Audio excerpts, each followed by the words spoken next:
আসসালামু আলাইকুম। বর্তমান সময়ে আলোচিত এবং সমালোচিত একটা ট্রেন্ডিং টপিকস হচ্ছে ট্রেডিং। बजने लगा नाम सजने लगा। তো আমাদের মধ্যে অনেকেরই প্রশ্ন জাগে যে ট্রেডিং আসলে কি, ট্রেডিং কিভাবে কাজ করে এবং ট্রেডিং কত প্রকার। এবং আমরা যেহেতু মুসলিম ধর্ম অনুসরণ করি, সেক্ষেত্রে আমাদের মনে কিন্তু একটা প্রশ্ন থেকেই যায়, ট্রেডিং হালাল নাকি হারাম। তো আজকের এই ছোট্ট ভিডিওর মাধ্যমে আপনারা জানতে পারবেন ট্রেডিং আসলে কি, ট্রেডিং কত প্রকার এবং আমরা কিভাবে ট্রেডিং করতে পারি। তো প্রথমেই যে জিনিসটা আসে সেটা হচ্ছে ট্রেডিং কি। ট্রেডিং মূলত একটা ব্যবসা। আপনি যদি গুগল ট্রান্সলেটে গিয়ে ট্রেডিং লিখে সার্চ করেন, সেক্ষেত্রে প্রথমেই দেখতে পারবেন ব্যবসা অথবা এক্সচেঞ্জ একটা সিস্টেম, অর্থাৎ বিনিময় প্রথা। তো প্রাচীনকালে আমাদের কাছে যখন টাকা পয়সা ছিল না, তখন কিন্তু আমরা 1 মণ ধান দিয়ে একটা ছাগল নিতাম অথবা একটা ছাগল দিয়ে অন্য কিছু একটা নিতাম। তারপর কিন্তু আমাদের কাছে টাকা চলে আসলো। টাকা চলে আসার পর আমরা টাকার বিনিময়ে ক্রয় বিক্রয় করলাম। তো এইটারে কিন্তু একটা আপগ্রেড ভার্সন হচ্ছে এই ট্রেডিং পলিসিটা। সাপোজ আমি আপনাদের বুঝাই দেই, আপনার কাছে বর্তমানে যদি 1 লক্ষ টাকা থাকে, 1 লক্ষ টাকা দিয়ে কোনো কোম্পানিতে যদি আপনি কোনো একটা প্রোডাক্ট কিনে রাখেন এবং 6 মাস পরে ওই প্রোডাক্টের দাম যদি হয় 1.5 লক্ষ টাকা, সেক্ষেত্রে আপনি 1.5 লক্ষ টাকা সেল করে ওখান থেকে 50,000 টাকা প্রফিট করতে পারবেন। ট্রেডিংয়ের যে বেসিক ধারণা সেটা হচ্ছে ট্রেডিং মানে মূলত একটা ব্যবসা। তো দ্বিতীয় যে প্রশ্নটা জাগে সেটা হচ্ছে ট্রেডিং কত প্রকার। তো আপনাকে যদি আমি বলি যে ব্যবসা কত প্রকার, সেক্ষেত্রে আপনিও কিন্তু কোনো একটা ক্লিয়ার উত্তর দিতে পারবেন না।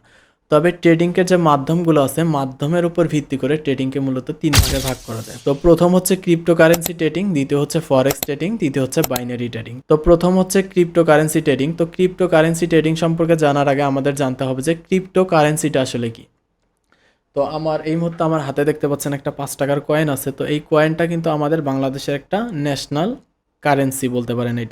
এটা হচ্ছে বাংলাদেশি মুদ্রা, অর্থাৎ টাকা। তো এই টাকা নিয়ে আপনি যদি দোকানে যান, সেক্ষেত্রে আপনি কিন্তু 5 টাকা সমমূল্য যে কোনো একটা বস্তু অথবা যে কোনো একটা প্রোডাক্ট কিনতে পারবেন। তো এই ক্রিপ্টোকারেন্সি কাইন্ড অফ এই টাকার মতোই, কিন্তু এই ক্রিপ্টোকারেন্সিটা হচ্ছে ভার্চুয়াল মুদ্রা। সেক্ষেত্রে আপনারা কী করবেন, এই ক্রিপ্টোকারেন্সিটা আপনারা ধরতে অথবা ছুঁইতে পারবেন না, অথবা কেউ বলতে পারবে না যে তার কাছে একটা ফিজিক্যাল ক্রিপ্টোকারেন্সি আছে। এটা মূলত একটা অ্যাকাউন্টে থাকে। তো ওই অ্যাকাউন্টের থ্রুতে এটা কেনাবেচা হয়। আর একটা মেইন পয়েন্ট হচ্ছে ক্রিপ্টোকারেন্সি কিন্তু প্রত্যেকটা দেশেই যে বৈধ এমনটা কিন্তু না, অধিকাংশ দেশেই কিন্তু এই ক্রিপ্টোকারেন্সিটা অবৈধ। তো একটা উদাহরণ দেই যার মাধ্যমে আপনারা ক্লিয়ারলি বুঝতে পারবেন, যদিও উদাহরণ দেওয়াটা ঠিক হচ্ছে না। তো আমরা জানি অনেকেই বিটকয়েনের নাম শুনছি। তো বিটকয়েন যখন সর্বপ্রথম বাজারে আসে, একটা বিটকয়েনের মূল্য ছিল মাত্র 50 সেন্ট, অর্থাৎ $1/2। বর্তমান সময়ে যদি আপনি একটা বিটকয়েনের মূল্য বাংলাদেশি টাকা হিসাব করেন, 1,10,00,000 প্লাস, প্রায় 1,20,00,000 টাকা। এটা কিন্তু সবসময় ওঠানামা করে। তো আপনি যদি ওই সময় $1/2 দিয়ে একটা বিটকয়েন কিনে রাখতে পারতেন, বর্তমান সময় কিন্তু আপনি 1,20,00,000 টাকার মালিক হতে পারতেন। আমরা 2020-21 সালের কথা যদি একটু স্মরণ করি, সেখানে কিন্তু আমাদের যমুনা টিভির যে অফিসিয়াল ইউটিউব চ্যানেলটা ছিল, সেটা কিন্তু হ্যাক করা হয় এবং হ্যাক করার পর সেখানে নাম দেওয়া হয় ইথারিয়াম 2.0, যেটা কিন্তু মূলত একটা ক্রিপ্টোকারেন্সির নাম। এবং ওই কারেন্সি ওনার তার ওই কারেন্সিটা বাংলাদেশে পরিচয় করে দেওয়ার জন্যই কিন্তু এই হ্যাকিংটা করে। তাছাড়া কিন্তু তাদের কোনো স্বার্থ ছিল না। পরবর্তী সময় কিন্তু তারা অ্যাক্সেসটা ছেড়ে দেয়। তো এখানে একটা প্রশ্ন থেকেই যায় যে আমরা ক্রিপ্টোকারেন্সি দিয়ে কিভাবে ট্রেডিং করতে পারি। বর্তমান সময় কিন্তু এরকম হাজার হাজার ক্রিপ্টোকারেন্সি আছে, সেগুলো যদি আপনি কিনে রাখতে পারেন।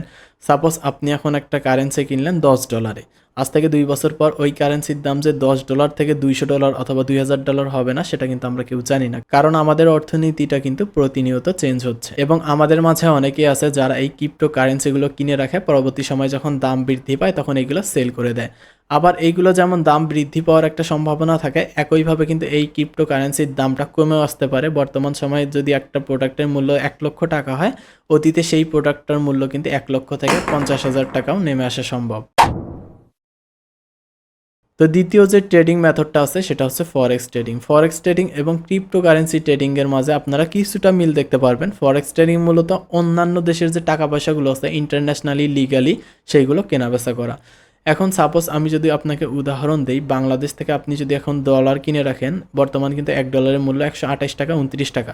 ভবিষ্যতে যদি এইটা $1 মূল্য 150 টাকা অথবা 160 টাকায় চলে যায়, তাহলে কিন্তু আপনি প্রতি ডলারে 20 থেকে 30 টাকা লাভ করতে পারবেন। আবার এই জিনিসটা আপনি ভিন্নভাবে দেখতে পারেন। বর্তমান সময় কিন্তু বাংলাদেশি যে টাকা আছে, টাকার মানটা কিন্তু অনেকটা কমে আসছে। $1 বিপরীতে 130 টাকা। আমার মনে পড়ে আমি যখন ক্লাস 9-10-এ পড়ি, তখন কিন্তু $1 মূল্য ছিল বাংলা টাকায় 80 টাকা থেকে 82 টাকা। তো অপর সাইড থেকে ধরে নেন আপনি এখন আমেরিকায় আছেন, মার্কেটটা অ্যানালাইসিস করে দেখলেন বাংলাদেশি টাকার মানটা অনেকটা কমে গেছে, $1 বিনিময়ে 120 টাকা পাওয়া যায়। তো আপনি $1 কিনে রাখলেন, $1 কিনে রাখলেন, সেখানে আপনি 130 টাকা অথবা 120 টাকা আপনার অ্যাকাউন্টে থাকলো। তো 2 বছর পর বাংলাদেশের টাকার যদি মান বাড়ে, $1 সমান সমান যদি 100 টাকা হয়, সেক্ষেত্রে আপনার অ্যাকাউন্টে কিন্তু 130 টাকা থাকবে। আর আপনি যখন 2 বছর পর এই টাকাটা সেল দিবেন, তখন কিন্তু আপনি $1 দিয়ে যেই টাকাটা কিনছেন ওই টাকাটাই যখন আপনি সেল দিবেন 120 টাকা, যেহেতু $1 সমান তখন 100 টাকা, সেক্ষেত্রে কিন্তু আপনি ওই টাকাটা প্রায় 1.2 সেন্ট বিক্রি করতে পারবেন, অর্থাৎ সেখান থেকে আপনি বেশ কিছু লাভ করতে পারবেন। এরকমভাবে যদি আপনি হিউজ পরিমাণে টাকা কিনে রাখতে পারেন, পরবর্তী সময় কিন্তু এই টাকাটা যখন সেল দিবেন তখন কিন্তু এই টাকার যে প্রফিটটা আপনি পাবেন। এভাবেও চাইলে আপনি ট্রেডিং করতে পারেন এবং বহির্বিশ্বে এই ট্রেডিংটা কিন্তু অনেক বেশি জনপ্রিয়। তো তৃতীয় যে ট্রেডিং মেথডটা আছে সেটা হচ্ছে বাইনারি ট্রেডিং। তো ভিডিও শুরুতেই বলতেছিলাম যে ট্রেডিং আসলে হারাম নাকি হালাল। তো এটা যদি আপনি হালালভাবে দেখেন তাহলে এটা কিন্তু হালাল, কিন্তু আপনি যদি এই বাইনারি ট্রেডিংয়ের দিকে তাকান তাহলে কিন্তু বাইনারি ট্রেডিংটা টোটালি হারাম হয়ে যাবে। কারণ বাইনারি ট্রেডিংটা এমন, আপনি কোনো একটা মার্কেট প্লেসে আছেন, মার্কেট প্লেসে কোনো একটা প্রোডাক্ট আছে। তো উদাহরণ হিসেবে আমি এই কিউবটা দেখাই দিচ্ছি। এই কিউবটার মূল্য বর্তমানে 100 টাকা দেখাচ্ছে কোনো একটা মার্কেট প্লেসে। তো আপনি এখন এই ট্রেডিং করতে পারবেন এই কিউবের উপর। তো কিউবের উপর আমরা অন্যান্য যে ট্রেডিংগুলো দেখলাম সেখানে যদি দাম বাড়ে সেক্ষেত্রে আমরা লাভ করতে পারি, কিন্তু বাইনারি ট্রেডিংয়ে আপনি দাম বাড়লেও লাভ করতে পারবেন, আবার দাম কমলেও লাভ করতে পারেন। সাপোজ আপনি যদি এই 100 টাকার কিউবের উপরে এরকম করে ট্রেড দেন যে এই কিউবটা আগামী 2 মিনিট অথবা 2 ঘন্টার মধ্যে দাম বাড়বে, ঠিক আছে, এরকম একটা দাম বাড়ার একটা সিগন্যাল দিয়ে সেখানে যদি $10 একটা ট্রেড দেন এবং এই যে প্রোডাক্ট আছে এই প্রোডাক্টের দাম যদি বেড়ে যায় সেক্ষেত্রে আপনি $10 পেয়ে যাচ্ছেন। আর যদি দাম কমে যায় $100 থেকে $99 চলে আসে অথবা 100 টাকা থেকে 99 টাকায় চলে আসে, তাহলে কিন্তু ওই $10 আপনার টোটালি ভ্যানিশ হয়ে যাবে, অর্থাৎ আপনি $10 হেরে যাবেন। আবার এভাবেও ট্রেড করা যায়। এই কিউবটার দাম বর্তমান 100 টাকা, আপনি যদি এটা এভাবে ট্রেড করেন যে এই কিউবের দাম আগামী 2 মিনিটের মধ্যে 100 টাকার নিচে চলে আসবে, সেক্ষেত্রে যদি এটা 100 টাকার নিচে সত্যি চলে আসে এবং আপনি যদি সেখানে $10 অথবা $20 ট্রেড দেন, সেক্ষেত্রে কিন্তু ওই পরিমাণ টাকা আপনার অ্যাকাউন্টে চলে আসবে। এটা কাইন্ড অফ জুয়া, মূলত এটা জুয়ার মতোই কাজ করে। সেক্ষেত্রে আপনারা যদি ক্রিপ্টোকারেন্সি ট্রেডিং অথবা ফরেক্স ট্রেডিং করেন সেগুলো কিন্তু আপনি হালাল উপায়ে করতে পারবেন, কিন্তু এই যে বাইনারি ট্রেডিংটা আছে এই ট্রেডিংটা কিন্তু অনেকটাই জুয়ার সাথে সাদৃশ্যপূর্ণ, এটা কিন্তু সরাসরি জুয়ার মতোই। তো আমরা ইসলামিক দৃষ্টিকোণ থেকেও এটা বলতে পারি এটা শরিয়া সম্মত কোনো ট্রেডিং না। তো অনেকেই এরকমটা মনে করে যে ট্রেডিং করে কি রাতারাতি কোটিপতি হওয়া সম্ভব কিনা অথবা লক্ষ লক্ষ টাকার মালিক হওয়া সম্ভব কিনা। আপনি এটা করতে পারেন, সেক্ষেত্রে আপনার মূলধন থাকতে হবে।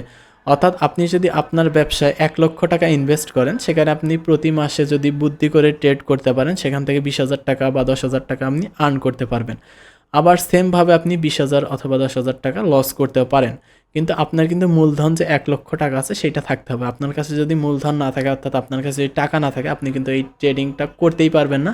এবং দ্বিতীয় যে জিনিসটা থাকতে হবে সেটা হচ্ছে আপনার স্কিল এবং মার্কেট অ্যানালাইসিস। বর্তমান সময়ে কোন দেশের কী অবস্থা আছে, কোন দেশের টাকার পতন হইতে পারে, কোন দেশের টাকার মান বৃদ্ধি হতে পারে, এটা আপনাকে কিন্তু গভীরভাবে পর্যালোচনা করতে হবে। এটা যদি আপনি বের করে ফেলতে পারেন তাহলে কিন্তু সেই দেশের কারেন্সি অথবা মুদ্রা আপনি যদি ক্রয় করে রাখেন, ওই টাকাটার যে মূল্যটা আছে সেটা কিন্তু বৃদ্ধি পাওয়ার একটা চান্স থেকে যায়। পরবর্তী সময় যদি আপনি সেল দেন ওই টাকার পরিবর্তে কিন্তু আপনি একটা ভালো লাভজনক ট্রেড করতে পারবেন।